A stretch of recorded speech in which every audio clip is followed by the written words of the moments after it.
Demolidor voltou do jeito que os fãs gostariam, trazendo tudo de melhor da Netflix e contextualizando para uma discussão atual. Fala, queridos tranquilos, eu sou o Pedro Maia, esse é o HQ etc. E no vídeo de hoje vamos falar sobre os dois primeiros episódios da série Demolidor, agora no Disney Plus, com spoilers. Então, começando a falar aí sobre os dois primeiros episódios, logo de cara a gente tem o nosso trio favorito, né?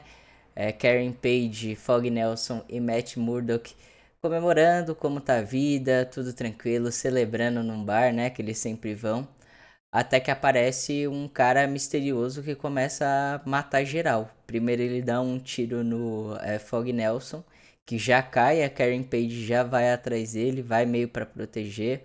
O Matt vê toda aquela situação e tenta de alguma forma driblar tudo aquilo, ao mesmo tempo que ficar preocupado com o Fogg combater esse cara, esse que entrou matando todo mundo, né? Esse vilão que entrou matando todo mundo.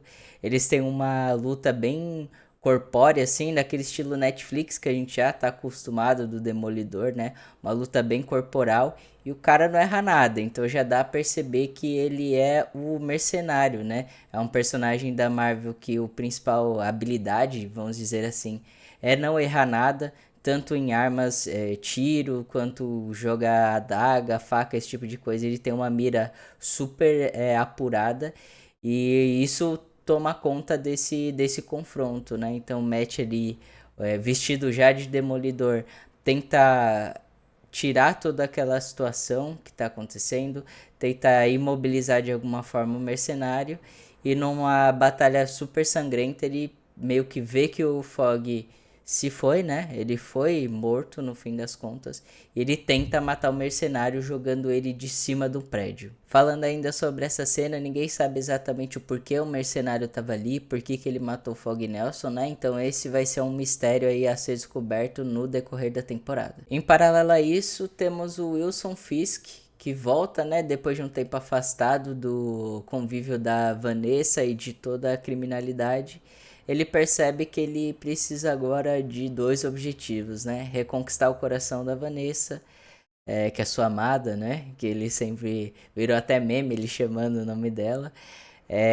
E também agora ele precisa de um poder a mais, que é ser o prefeito de Nova York. Então ele vai concorrer a esse pleito eleitoral, né? Ele começa como um azarão, né? Então sempre aquele discurso da antipolítica, né? Eu não sou um político convencional, eu venho de fora, eu vou fazer diferente, eu vou combater a criminalidade em Nova York, que é uma grande questão, né?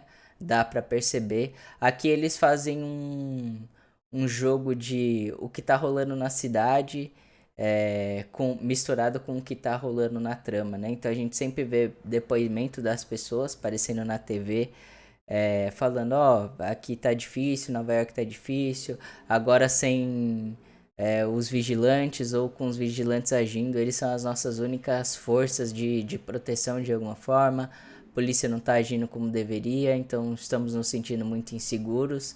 Tudo baseado em imagens de TV, reportagem, muito do que é feito no Cavaleiro das Trevas, assim, no muito da linguagem de que é feita nos quadrinhos, principalmente utilizando a linguagem que o Frank Miller usava tanto no Demolidor na fase dele, quanto mas principalmente no Batman Cavaleiro das Trevas, né? Que ele usou bastante disso para contextualizar o que estava acontecendo na história. Depois disso tudo, um ano se passa e chegamos ao julgamento do mercenário, né? O Matt Murdock como uma testemunha ali de todo o caso, né? Do que estava acontecendo. Pede a prisão perpétua, a pena máxima para o mercenário e isso acontece e ele é preso. Mas ainda fica aquele suspense, né? De quem mandou matar Fogg Nelson. E dá a perceber que depois desse ano afastado, Karen e o Matt Murdock estão bem distanciados, assim. Coisas que não são novidades, né? Tanto na Netflix quanto na história, no cânone, né? Do Demolidor. Sempre tem essas indas e vindas entre ele e Karen Page. A hora que eles vão ficar juntos acontece alguma coisa, eles se afastam e etc. E isso acontece muito nesse começo, né? De temporada. Que a gente vê esse afastamento, um trauma até, né? Da Karen Page de perder um dos melhores amigos e de Matt Murdock também por perder um melhor amigo e ele decide dar uma parada no tempo de Demolidor. Então, nesse começo de temporada, a gente vê no primeiro episódio ele agindo como Demolidor, mas depois apenas como um advogado por um longo tempo. Em paralelo a isso, Wilson Fisk é eleito, né, o prefeito de Nova York, promete as mudanças, né, de tudo que vai acontecer, e ele e o Matt Murdock, eles têm uma conversa ali, né, o Matt chega em um desses comícios do Wilson Fisk e fala, ó, preciso ter uma conversa com você, é uma conversa meio tensa assim, dentro de uma cafeteria, e que eles estabelecem ali os limites, né? Matt Murdock falando, ó, não vou aturar que você passe do limite, a gente sabe os limites legais, eu sou advogado, sei os limites legais, sei até onde você pode ir, então se você cruzar essa linha pode ser perigoso para você. Wilson Fisk da mesma forma, ó, não vou aturar que você volte a atuar como vigilante. Então, fica ligado, ali os dois estabelecem a fronteira, né? Que cada um pode agir. Fica uma conversa meio tensa ali de uma ameaças, troca de ameaças, mas tudo fica bem, entre aspas, né? E eles estabelecem os limites para cada um poder atuar. Além desses dois acontecimentos, né, do assassinato do Fog Nelson e do Wilson Fisk virando prefeito, nós temos a aparição de um novo personagem, né, um novo vigilante, que é o Tigre Branco. E o Tigre Branco, ele atua principalmente no tempo que o Demolidor ele tá fora, né?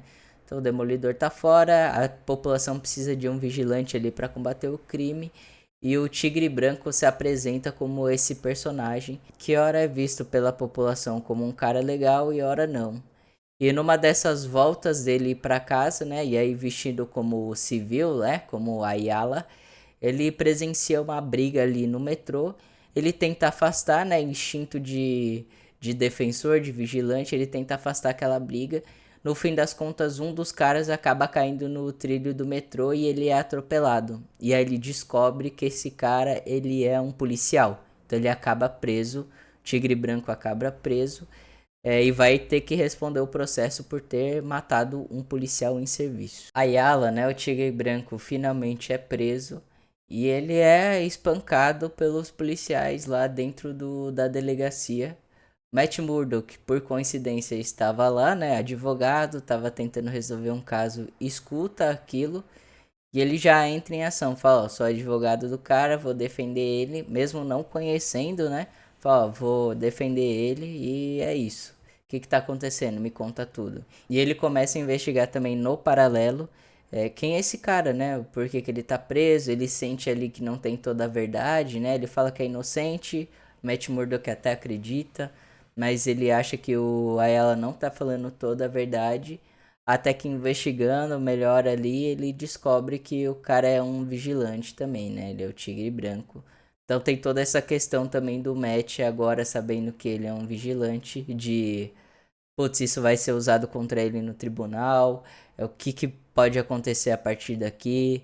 Ele pede que retirem as provas, né, do julgamento que levem a falar que ele é um vigilante, não necessariamente do que ocorreu ali no metrô, né, do fato em si.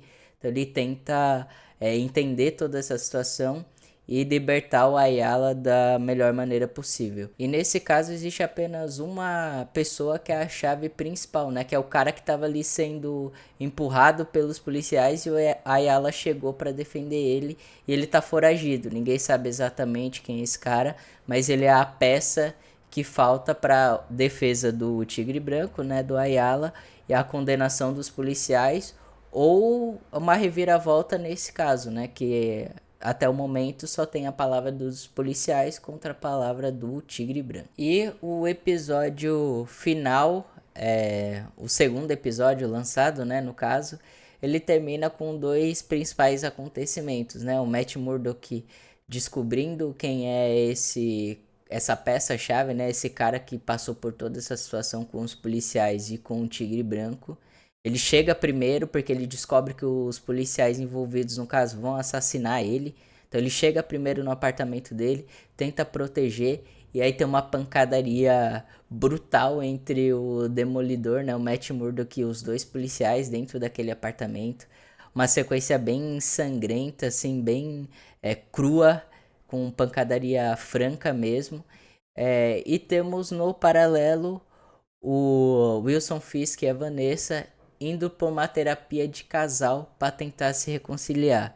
Porque o Fisk precisa da Vanessa para ser a primeira dama dele, para passar aquela imagem pública de homem sério, principalmente para um público eleitor mais tradicional, né? Com os jovens dá a entender que ele, com esse discurso da antipolítica, tá bem com os jovens, mas com os mais velhos ele não tá tão bem, ele precisa disso.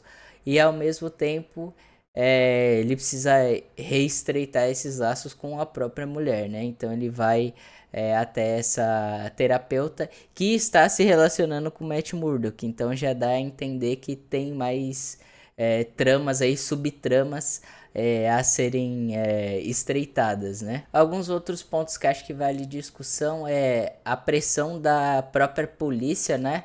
Ela se apresenta de uma forma bem potente contra o Wilson Fisk, porque sabem, muitos da chefia ali da polícia sabem que ele é o rei do crime, que ele esteve envolvido em muitas coisas ilegais e tem um pé atrás que agora ele é o prefeito, né, de Nova York. E o Fisk ele tenta então ganhar a confiança da polícia e dá a entender que com esse caso pode ser, com esse caso que o Matt está envolvido, né, do Tigre Branco, pode ser que ele pressione os procuradores e etc. para ganhar essa confiança da polícia novamente. A namorada do Matt Murdock tá enfiada numa enrascada, né, ao mesmo tempo que ela tá sendo a terapeuta do casal Fisk e Vanessa. Ela apresenta um livro, né, que ela escreveu e um outro personagem aparece que talvez seja o outro vilão dessa temporada, né, o Muse, que ele fala, putz, eu tenho um problema, será que você pode me ajudar? Ela dá o contato, então parece ainda que vai ter mais uma trama de um vilão envolvido dentro dessa situação de se aproximar de alguém próximo ao Demolidor, né? E temos também muitas referências ao universo Marvel, né? Que é um tópico sempre legal de falar. Então, é citado o Justiceiro, é citado o Homem-Aranha, falado um pouco sobre o Queens, né?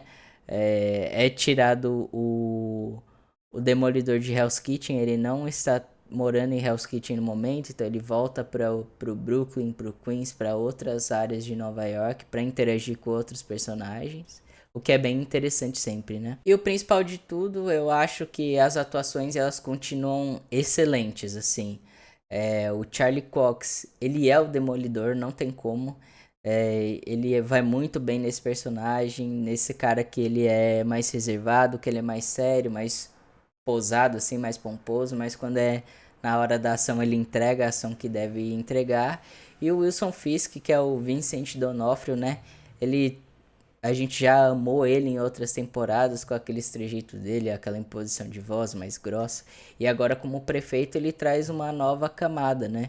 E tem até aquela parte mais sensível do personagem, que envolve sempre a Vanessa e a relação que ele tem amorosa.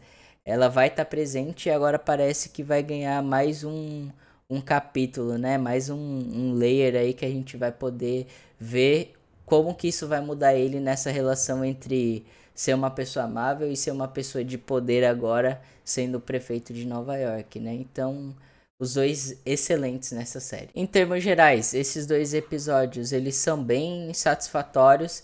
Eles trazem aquele espírito da Netflix de volta, né? Pelo qual a gente se apaixonou pelo Demolidor e por esses personagens.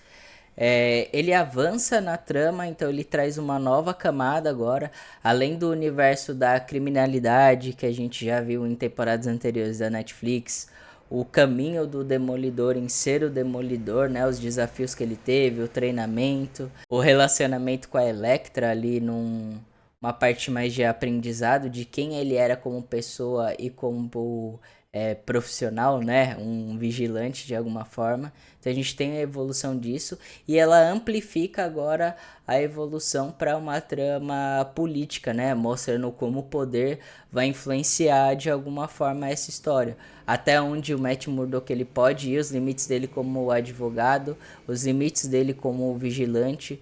Agora sabendo que o Wilson Fisk tem toda a máquina do Estado a favor dele, como que isso vai acontecer, né? Qual vai ser o papel do Wilson Fisk nessa trama política, como que ele vai agir como prefeito, que a gente teve pouco disso, né, nesses primeiros episódios.